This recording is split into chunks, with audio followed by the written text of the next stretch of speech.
નમસ્તે મિત્રો, પાપડી ગાંઠિયા બનાવવાના છે. એના માટે આપણે 500 ગ્રામ લોટ બાંધવાનો છે. સારી ક્વોલિટીનો 500 ગ્રામ બેસન બાંધી અને અંદર શું શું મટીરિયલ આવે, કેવી રીતે લોટ બાંધવો, કેવી રીતે પાપડી બનાવી, કયો જારો વાપરવો, બધું બતાવીશું. આ વિડીયોમાં જોતા રહેજો. તમારે કોઈ ધંધા માટે, ઘરે નાસ્તા માટે પાપડી બનાવી. નમસ્તે મિત્રો, જય માતાજી, બાપા સીતારામ, જય શ્રી કૃષ્ણ.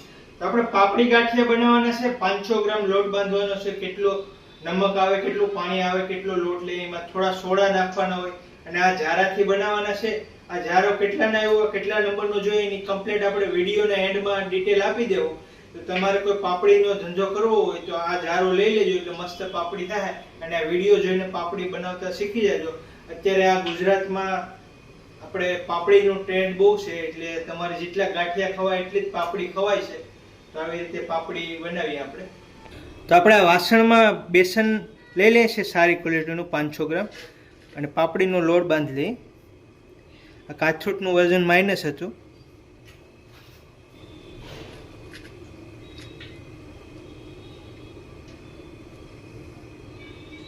તો આપણે 500 ગ્રામ બેસન લીધું છે. જીરો કરી દઈએ. આપણે આમાં નમક નાખશું. 12 ગ્રામ નમક નાખી દઈએ. કિલે 25 ગ્રામ નાખવાનું. આ 500 ગ્રામ છે એટલે 12 ગ્રામ નાખી દઈએ. કિલો એક બેસનમાં 25 ગ્રામથી નમક વધવું ના જોઈએ. આપણે 12-13 ગ્રામ નમક લીધું છે, આનાથી વધવું ના જોઈએ. આ ગાંઠિયાના સોડા આવે છે. આપણે 1 ગ્રામ ગાંઠિયાના સોડા નાખીએ. જીરો કરી દો. બહુ વધારે નહીં નાખવાના. આપણે 1 ગ્રામ ગાંઠિયાના સોડા નાખશું. તમે કિલો એક લોટ બાંધો તો 2 ગ્રામ નાખવાના, એનાથી વધારે નહીં નાખવાના. તો 1 ગ્રામ આપણે સોડા લઈ લઈએ ગાંઠિયાના. 1 ગ્રામ નાખવાના, આનાથી વધારે નહીં નાખવાના. હિંગ નાખી દઈએ. 5 ગ્રામ હિંગ નાખી દઈએ. કિલે 10 ગ્રામ નાખવાની. હિંગથી પાપડીનો ટેસ્ટ મસ્ત આવશે.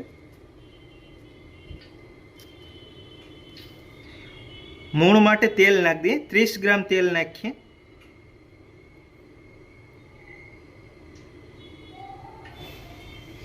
તેલ મૂણ માટે 30 ગ્રામ નાખવાનું. કિલે 60 ગ્રામ નાખવાનું.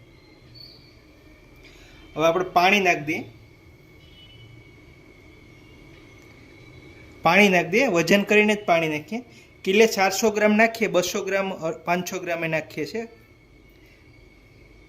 200 ગ્રામથી પાણી વધવું ન જાય. કિલો 400 ગ્રામથી પાણી વધવું ના જોઈએ. આ ગ્લાસ છે, તો જો ગ્લાસમાં એટલું પાણી વધ્યું છે. 1 ગ્લાસથી થોડું ઓછું નાખવાનું. 200 ગ્રામનો ગ્લાસ આવે પાણી. હવે આપણે પાપડીનો લોટ બાંધી દઈએ. તો આવી રીતે આમ ગોળ ગોળ ઘુમેડવાનો લોટ, એટલે આપણે પાણીને નમક ને બધું લોટ મિક્સ કરેલું છે એટલે ફટાફટ બંધાઈ જાય. એક જ દિશામાં આવી રીતે ગોળ ગોળ ઘુમેડવાનો.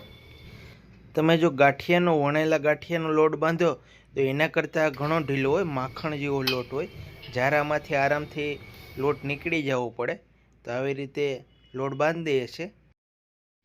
પાણી ને બધું મટીરિયલ જોખી લેવો હોય તો ફટાફટ લોટ બંધાઈ જાય. આપણે પાણી જોખેલું છે તો જો આવી રીતે કમ્પ્લીટ પાપડીનો લોટ બંધાઈ ગયો છે. હવે આપણે થોડું તેલ નાખી દઈશું.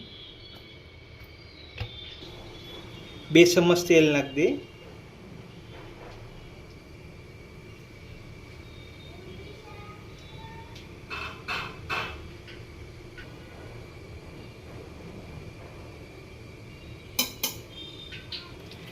તેલ નાખ્યા પછી આવી રીતે મિક્સ કરી દઈએ.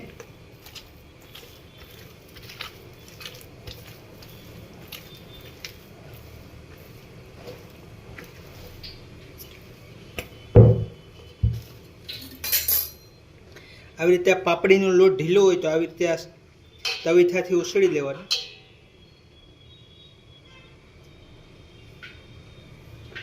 લીધી છે એમાં આપણે 7-8 કિલા જેવું તેલ પૂર્યું છે. આમાં આપણે તૈયાર પાપડી પૂરશું અને આ જારો છે એનાથી આપણે પાપડી કાઢશું. નીચે ડીશમાં બધું તેલ નીકળી જાય.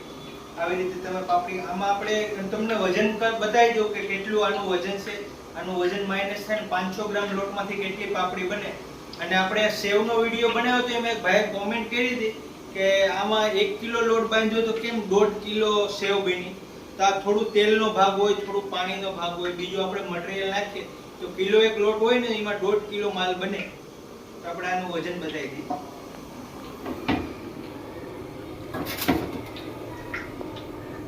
8.85 વજન છે, આપણે માઇનસ કરી દઈએ. હવે આપણે જ્યારે આમાં પાપડી નાખશું એટલે બધી પાપડીનું જ વજન આવી જાય. તો આપણે તેલનું ટેમ્પરેચર જોઈ લે. બહુ ખાસ તેલ નહીં રાખવાનું.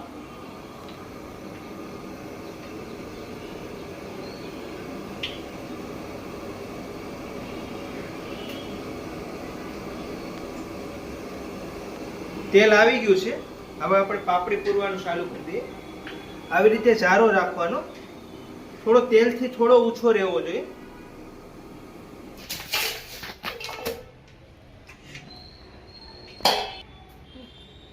આવી રીતે જારો રાખીએ છીએ, આવી રીતે કામ કરીએ અને બકડિયાનું ધ્યાન રાખીને કામ કરવાનું.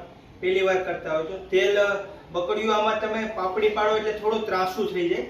એટલે જારો કેવી રીતે રાખો, બકડિયાનું બેલેન્સ રાખીને કામ કરવાનું. બકડિયું જો ત્રાસું થઈ જાય તો ગરમ તેલ તમારા પગમાં તમારી ઉપર પડી શકે. એટલે ખાસ ધીમે ધીમે પ્રેક્ટિસ કરીને પાપડી પાડતા શીખવાનું. અને આ તેલને હારે આપણે કામ કરીએ એટલે તેલની હારે બથો લેવાની હોય એટલે શાંતિથી કામ કરવાનું, ઉતાવળ ખોટી નહીં કરવાની. ભલે થોડી થોડી બને, એક બે વાર બગડશે, પછી ધીમે ધીમે તમે આ કામ કરશો એટલે તમને પ્રેક્ટિસ થઈ જાય અને ધીમે ધીમે આવડી જાય. એક બે વાર બગડે તો આપણે એટલો લોટ લીધો છે. થોડું પાણી વાળો હાથ કરી દઈએ. થોડું પાણી લઈ લઈએ ને આપણે પાપડી પાડવા માંડીએ છીએ. આવી રીતે પાપડી પાડવા માંડવાની.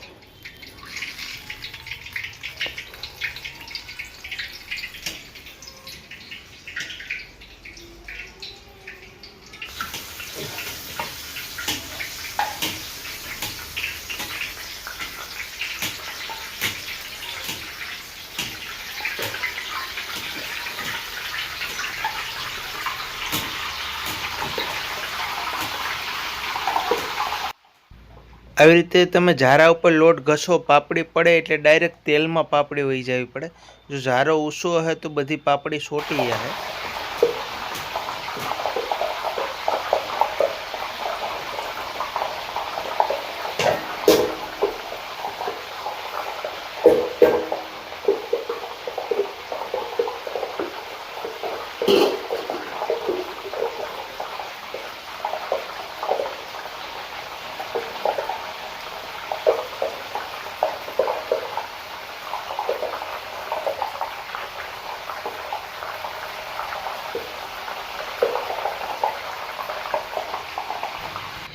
મીડિયમ તેલ રાખવાનું પાપડી પૂરીએ ત્યારે, અને 2 મિનિટમાં પાપડી પાકી જાય. પાપડી પાકતા બહુ વાર ન લાગે. તો આવી રીતે પાપડી પકાવી દેવાની. પછી એક સાઈડ પાકી જાય, નીચેની સાઈડ એટલે ફેરવી અને 1 મિનિટ ઉપરની સાઈડ રાખી દેવાની. તો આવી રીતે સરસ 2 મિનિટમાં પાપડી પાકી જાય. આવી રીતે મસ્ત પાપડી થઈ ગઈ છે. પાપડીને પાકતા વાર નહીં લાગે. કાઢી લઈએ આપણે.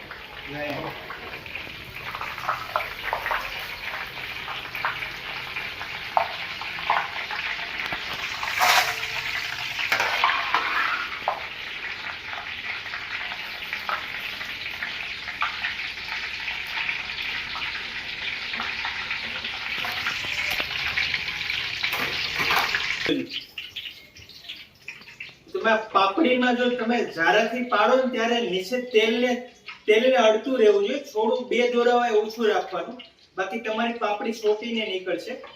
આવી રીતે ઝારો તેલને અડતો રહેવો જોઈએ. અને તેલ વધારે પૂરવાનું, ખાવ ઓછું નહીં આવે.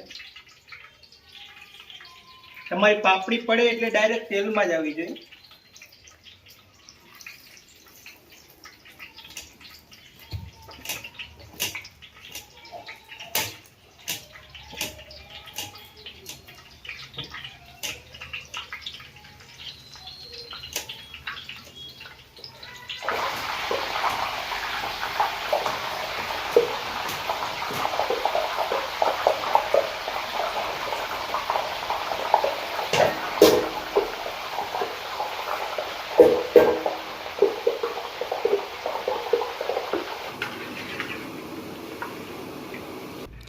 500 ગ્રામ લોટ બાંધ્યો તો એના 2 ગાંઠિયા છે. આપણે બધો લોટ બાંધેલો પતાવી દીધો છે.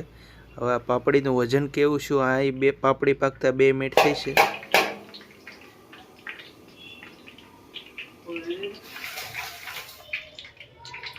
તો મિત્રો આપણે 500 ગ્રામ લોટ બાંધ્યો તો એનો આપણે કેટલી પાપડી છે બતાવી દઉં તમને. જો આવી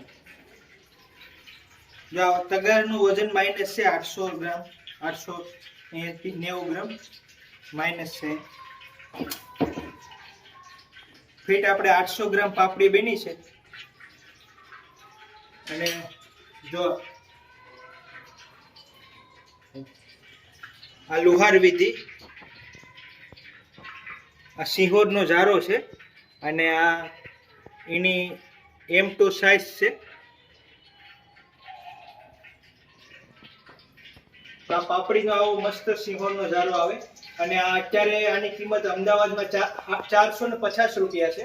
પણ 450 રૂપિયા વસૂલ છે તમારે જો ધંધા માટે ઉપયોગી થાય. અને ઘરે તમે બનાવો તો પણ પાપડી મસ્ત બને. થોડી મહેનત છે, હાથમાં ઓલું થાય. અને જો પહેલી વાર બનાવો તો આ તમે ડાયરેક્ટ તેલથી થોડું બે દોરાવા એક ઉતરીવા ઊંચું રાખવાનું. ઓકે વધારે જારો ઊંચો હશે તો પછી પાપડી બધી સોટી જાય, સોટેલી પડશે તો હરખી નહીં પડે. ડાયરેક્ટ તેલ તમે આમ ઘસો ડાયરેક્ટ તેલમાં જાય તો છૂટી પડે. પાપડી તમને ક્રિસ્પી કેટલી બની બતાવી દો. જો આ પાપડી છે, આપણે જો આ પાપડી છે, મડીએ તો તૂટી જાય. એકદમ ક્રિસ્પી મસ્ત પાપડી બની ગઈ છે.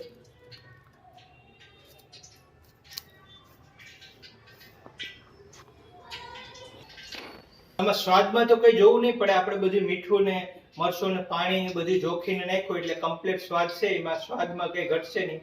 હિંગ પણ નાખી છે અને આમાં સોડા ઓછા હોય એનો સ્વાદ આવે છે. મરચાં ડુંગળી અરે કઢી અરે તમે ખાઓ, કઢી બનાવી નાખવાની, મરચાં ખાવાના, ડુંગળી ખાવાની. અને પાપડીનો વિડીયો સારો લાગે તો વિડીયોને લાઈક કરી દેજો, શેર કરી દેજો. ચેનલમાં નવા હોય તો સબસ્ક્રાઇબ કરી દેજો. મળીશું અગલા વિડીયોમાં. જય માતાજી, બાપા સીતારામ, જય શ્રી કૃષ્ણ.